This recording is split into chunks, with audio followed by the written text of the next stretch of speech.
Alhamdulillahilladzi hadana bi'abdihil mukhtari man da'ana ilaihi bil idzni wa qad nadana labbaika ya man dallana wa hadana. Allahumma salli wa sallim wa barik ala sayyidina wa nabiyyina wa syafi'ina wa maulana Muhammadin wa ala alihi wa ashabihi wa man tabi'ahum bi ihsan ila yaumiddin. Subhanaka la ilma lana illa ma 'allamtana innaka antal alimul hakim. Wa la haula wa la quwata illa billah al aliyyil azim. Rabbi shrah li sadri wa yassir li amri wahlul 'uqdatam min lisani yafqahu qawli. Sebenarnya malam hari ini giliran daripada saudara kita Muhammad Bisri Hapi, berhubung beliau masih di kampung karena mungkin beberapa hal berhalangan. Tadi ada SMS, ada WA ke saya minta izin malam hari ini belum bisa memulai pengajian fikih yang harusnya ini giliran pengajian ilmu fikih. Maka guru kita pun juga Ustadz Ahmad Fadli berhalangan hadir. Untuk mengisi kekosongan ini saya lupa juga bawa kitab. Tadi maghrib ada ngisi acara di tempat lain, kitab apa, kalau ada kitabnya kita langsung baca kitab Uswatun Hasanah kan, tapi berhubung ketinggalan juga tas saya kitabnya di dalam situ, maka malam hari ini kita tausiah sajalah ya.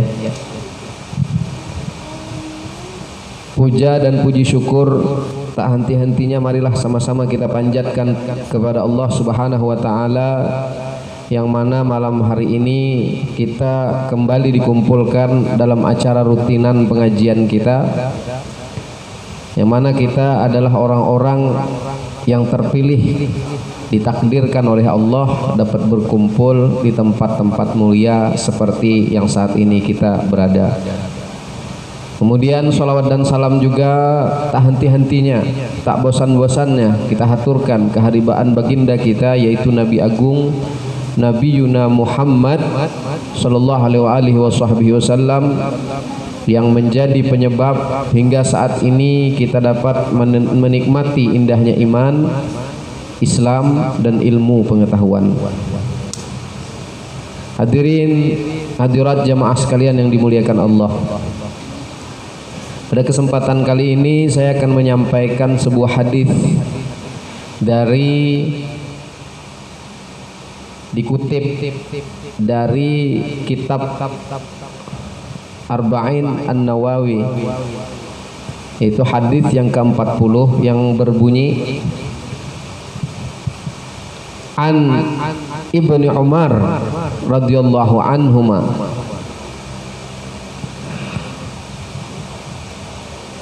qala, berkata Ibnu Umar, akhadha Rasulullah sallallahu alaihi wasallam bimang kibaya faqala. Kata Ibnu Umar, beliau berkata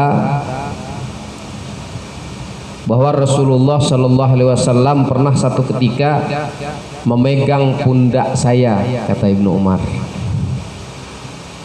Setelah itu Rasulullah bersabda, apa sabda Rasulullah?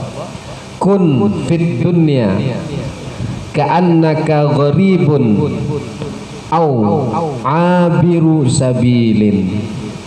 Kata Rasulullah, jadilah engkau di dunia ini, bersabda kepada Ibnu Umar, jadilah engkau di dunia ini seakan-akan orang asing atau pengembara. Rasulullah mewasiatkan, jadilah engkau orang seakan-akan engkau menjadi orang asing ataupun pengembara. Lalu Ibnu Umar pun berkata, wa kana Ibnu Umar radhiyallahu anhuma yaqulu idza amsayta fala tantaziris sabaha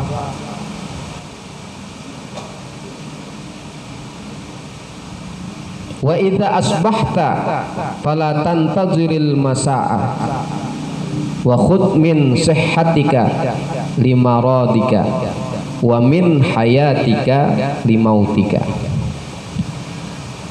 Ibnu Umar berkata, jika kamu berada di sore hari, jangan tunggu pagi hari. Dan jika kamu berada di pagi hari, jangan tunggu sore hari. Gunakanlah kesehatanmu untuk persiapan saat sakitmu, dan kehidupanmu, persiapkanlah kehidupanmu untuk kematianmu. Hadis ini diriwayatkan oleh Al-Imam Bukhari. Kalau hadis diriwayatkan oleh Imam Bukhari, berarti sudah jelas hadis itu kedudukannya hadis sahih. Jadi dalam hadis ini mengajarkan kepada kita bahwa hendaknya kita bersegera mengerjakan pekerjaan, ya, pekerjaan apa? Pekerjaan baik, atau memperbanyak ketaatan, atau tidak lalai dan menunda-nunda, karena kita tidak tahu kapan ajal akan menjemput kita. Jadi kalau misalnya ada terbersit di hati untuk melakukan kebaikan, maka hendaklah segera lakukan kebaikan tuh. Misalnya di hati kita, aku nih nak melakukan amal ini, amal kebaikan, maka ketika hati berkata demikian, langsung dikerjakan, jangan menunda-nunda. Ketika hati itu ingin memperbanyak ketaatan kepada Allah, maka langsung kerjakan, segera kerjakan. Nah, itu pesan daripada hadis tersebut. Jangan ditunda-tunda, karena kita tidak tahu ajal tuh kapan menjemput kita. Nanti kita tunda-tunda, tidak sempat kita melakukan kebaikan tadi, tapi kita sudah keburu dicabut nyawa kita, ajal kita keburu nyampe. Nah, ini pesan pertama dari hadis tersebut. Jangan menunda-nunda berbuat kebaikan, jangan menunda-nunda berbuat ketaatan, jangan menunda-nunda beramal soleh. Kalau terbersit di hati, maka kalau bisa langsung kerjakan. Nah, itu yang pertama. Yang kedua, menggunakan berbagai kesempatan atau momen sebelum hilang dan berlalu. Artinya kalau ada momen, ada kesempatan, di situ kita bisa melakukan kebaikan, ya, cepat ambil momen itu. Apalagi momen itu momen yang sangat pas. Misal kita melakukan kebaikan di bulan Ramadan, momennya itu momen besar, momen luar biasa. Kalau kita melakukan kebaikan satu, itu bernilai berlipat-lipat ganda daripada hari-hari yang lain. Maka momen seperti itu manfaatkan sebelum berlalu. Nah, ini pesan kedua daripada hadis tersebut. Kemudian yang ketiga, pelajaran hadis itu atau pesannya adalah zuhud di dunia berarti tidak bergantung kepadanya hingga mengabaikan ibadah kepada Allah Ta'ala untuk kehidupan akhirat, ya. Zuhud di dunia tidak bergantung kepadanya hingga mengabaikan ibadah kepada Allah Ta'ala untuk kehidupan akhirat. Nah, itu, ya. Zuhudlah kita di dunia ini. Zuhud artinya bukan juhud bahasa Banjar, ya, tapi zuhud artinya, zuhud itu dia mementingkan kehidupan di akhirat, ya. Dia tetap menjalani kehidupan dunia, tapi ada yang lebih penting, ada yang lebih diprioritaskannya, ada yang lebih diutamakannya, yaitu kehidupan akhirat. Dia tetap melaksanakan kehidupan dunia ini, tapi prioritas dia dunia untuk kepentingan akhirat. Nah, begitu. Jadi apapun yang dikerjakan dunia, Contoh, dia mau berangkat bekerja, dia mau berangkat mencari nafkah, dia mau berangkat mencari apa kegiatan dunia, tapi dia niatkan untuk kepentingan akhirat. Aku mau berangkat kerja, ini nanti kalau dapat rezeki bisa aku beli makanan, sembako, supaya kalau aku makannya teratur, badan aku sehat, ibadah kepada Allah pun bagus, ibadah kepada Allah pun maksimal. Ini kalau nanti aku bekerja dapat rezeki, aku mau beli baju yang bagus untuk sholat, baju yang bersih, baju yang memang untuk sholat gunakan. Nah, ini pekerjaannya dunia, tapi dia prioritaskan untuk kepentingan akhirat. Nah, itu maksudnya. Jadi zuhud itu bukan berarti meninggalkan dunia sama sekali, berpakaian lusuh, tidak makan dan lain sebagainya. Tidak, tetap menggunakan dunia untuk kepentingan akhirat. Yang keempat, seorang musafir itu dia sangat berhati-hati. Tadi kita disebut, jadilah seakan-akan kita ini musafir di dunia. Orang musafir itu dia akan berhati-hati. Berhati-hati dari apa? Berhati-hati daripada tersesat. Nah, tersesat dari jalan yang dituju. Maka orang yang musafir itu adalah orang yang berhati-hati dia di jalan tadi. Dia mencari petunjuk jalan yang tepat untuk sampai kepada tujuan. Nah, ibarat, jadi apa ibrohnya? Kita berarti untuk berjalan menuju Allah, maka berhati-hati supaya kita tidak tersesat. Banyak caranya. Ya, kita mesti ya meski melakukan sesuatu berdasarkan koridor berdasarkan bimbingan yang sesuai dengan yang diperintahkan oleh agama kita. Takut melakukan sesuatu yang dapat menyebabkan azab daripada Allah Subhanahu wa taala. Karena kalau mendapatkan azab berarti dia sudah tersesat hidupnya. Sudah tersesat dari jalan menuju ke tujuan utama dalam kehidupannya. Jadi tujuan utamanya apa? Tujuan utamanya adalah bahagia, sejahtera, hidup di akhirat nanti. Nah, itu yang keempat. Kemudian yang kelima, pelajaran hadis itu waspada dari teman-teman yang buruk hingga tidak terhalang dari tujuan.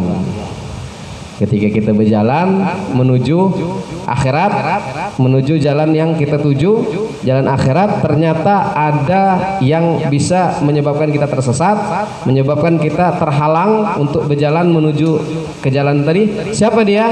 Yaitu teman yang jahat, buruk teman. Makanya dalam kitab Ta'limul Muta'allim itu dikatakan, kalau nak melihat kepribadian orang itu baik atau tidaknya, lihat dia dengan siapa berkawan. Tidak perlu kita nanyakan ke dia, kau ini baik atau tidak, dengan orangnya langsung. Tidak perlu, lihat siapa kawan dia. Kalau kawan dia jahat, kawan dia buruk, perangainya jahat, maka itu akan melengket kepribadiannya nanti kepada dia tadi. Makanya Rasulullah bilang, berteman dengan tukang minyak wangi, maka kita akan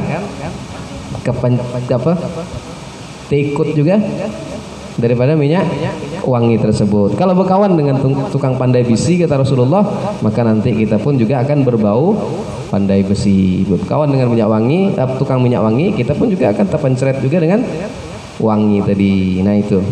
Jadi kawan itu bisa menentukan juga. Kemudian yang keenam, pekerjaan dunia dituntut untuk menjaga jiwa dan mendatangkan manfaat. Seseorang muslim hendaknya menggunakan semua itu untuk tujuan akhirat. Jadi pekerjaan dunia yang dia kerjakan pasti dia mencari yang bermanfaat. Pasti dia mencari yang bermanfaat, dan endingnya, ujungnya, tujuannya adalah tetap untuk kesejahteraan hidup di akhirat nanti. Kemudian yang ketujuh, bersungguh-sungguh menjaga waktu dan mempersiapkan diri untuk kematian dan bersegera bertobat dan beramal soleh. Jadi dia senantiasa introspeksi diri, senantiasa evaluasi diri. Karena orang-orang soleh itu biasanya sebelum tidur dia berpikir, sebelum tidur ngingat-ngingat apalah seharian ini dosa aku, ada tak dosa aku dengan ini dengan itu sebelum tidur.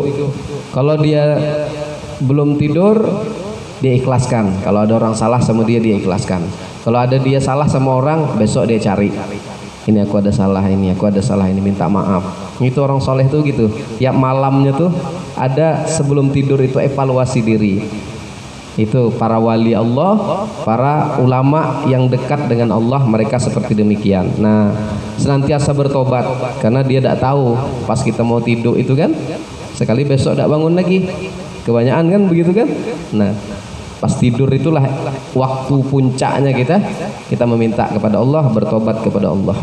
Yang terakhir, yang kedelapan, pelajaran atau hikmah daripada hadis di atas tadi, bahwa Rasulullah memegang pundak Ibnu Umar, Abdullah bin Umar tadi, anaknya Sayyidina Umar. Ibnu Umar itu ya, anaknya Umar bin Khattab, Abdullah bin Umar namanya.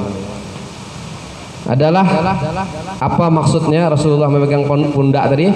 Adalah agar beliau memperhatikan apa yang akan disampaikan. Ini pelajarannya. Kalau ada seorang guru atau seorang teman atau seorang apalah begitu ya. Ini kan Rasulullah kepada Ibnu Umar.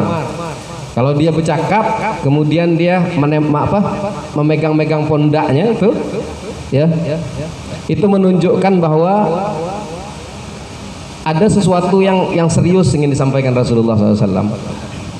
Kalau ada guru megang pundak murid, kemudian sambil ngomong, berarti itu ada isyarat bahwa yang ingin dia omongkan itu penting nian. Nah, begitu Rasulullah tadi menyampaikan kepada Ibnu Umar, menandakan bahwa itu adalah perihal yang sangat penting, sampai-sampai Rasulullah memegang pundaknya. Dan hikmahnya lagi memegang pundak tadi, pelajarannya adalah perhatian gurunya, perhatian Rasulullah itu kepada Ibnu Umar tadi. Nah, kalau ada guru megang pundak tuh, di samping dia ingin menyampaikan sesuatu yang penting, itu menandakan juga bahwa seorang guru itu perhatian dia. Berarti dia perhatian sangat gitu, dibanding dia lagi ngomong menasehati tanpa memegang pundak. Berarti ini luar biasa perhatiannya berarti. Itu pelajaran dari hadis itu.